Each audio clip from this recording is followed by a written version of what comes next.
Hi అండి, అందరికీ నమస్కారం. Welcome to Latha latest news. ఈరోజు మన వీడియోలో తెలుసుకోబోయేది ఏపీలో అయితే ఉచిత బస్సు పథకంకి మరో గుడ్ న్యూస్ అయితే రెడీగా ఉందండి. వీడియోలోకి వెళ్ళే ముందు నా వీడియోని మొదటిసారి చూస్తున్నట్లయితే ఒక చిన్న లైక్ చేసి సబ్స్క్రైబ్ చేసుకోండి. ఇక వివరాల్లోకి వెళ్ళినట్లయితే మరో ఉచిత బస్సు పథకంతో ఏపీ ప్రభుత్వం అయితే రెడీగా ఉందంటండి. రాష్ట్ర వ్యాప్తంగా ప్రయాణికుల రద్దీని దృష్టిలో ఉంచుకొని బస్సుల సంఖ్యను పెంచుతున్నామని RTC June 1 ED Brahmanandam Reddy గారు తెలిపారండి.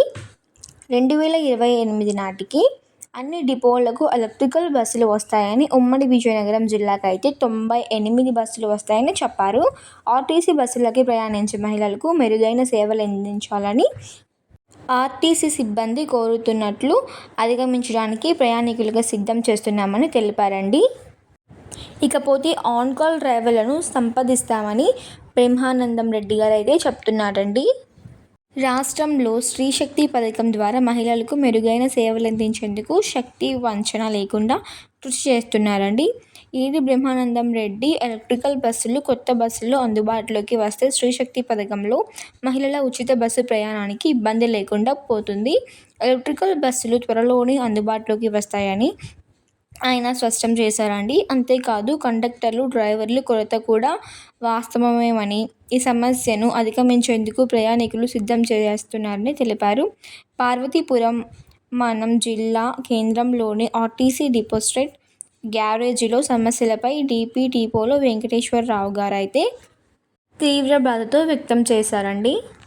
అలాగే పార్వతీపురంకైతే అదనంగా ఆర్టీసీ బస్సులు కొనుగోలుకు సంబంధించిన ప్రభుత్వానికి లేఖ రాశామని చెప్తున్నారు. పార్వతీపురం ఆర్టీసీ డిపో పరిధిలోని ఉద్యోగుల సమస్యలను పరీక్షించాలని ఉద్యోగుల సంఘాలు నేతలు ఈడీ దృష్టికి తీసుకెళ్తున్నారు. డ్రైవర్లు, కండక్టర్లపై పని భారం తగ్గించాలని నేతలు ఈడీని కోరారండి. దీర్ఘకాలిక సమస్యలను పరిష్కరించాలని వినతిపత్రం కూడా అందజేశారు. అలాగే ఉద్యోగ సంఘాలు నేతలు బస్సుల సంఖ్యను పెంచాలని, డిపో కార్యక్రమాలని, గ్యారేజీ సిబ్బంది ఖాళీలను భర్తీ చేయాలని కోరుతున్నారు. ఆర్టీసీ బస్సుల్లో కొత్తగా టికెట్లు కొట్టేటి మిషన్ పంపిణీ చేయాలని అయితే ఆర్టీసీ సంఘం ఆర్డర్ వేసింది. అయితే ఉద్యోగులకు మెరుగైన సదుపాయాలను కల్పించడానికి డీఎం నుంచి అవసరమైన సదుపాయాలను పంపిస్తే వాటిని పరిశీలించి పరిష్కారాలను మార్గాలు చూపుతామని ఈడీ బ్రహ్మానందం రెడ్డి గారు హామీ ఇచ్చారు. పార్వతీపురం, పాలకొండ డిపోల్లో బస్సుల కొరత వాస్తవమే అని తెలిపారు. అయితే ఆర్టీసీ బస్సుల్లో ప్రయాణించే మహిళలకు ఎటువంటి ఇబ్బందులు కలగకుండా ప్రత్యామ్నాయ ఏర్పాట్లు చేస్తున్నామని ఆయన స్పష్టం చేశారు. ఇకపోతే 2028కి ప్రతి జిల్లాలో ఎలక్ట్రిక్ బస్సులు మాత్రమే నడుస్తాయని ఆయన స్పష్టం చేశారు. Thank you for watching my video.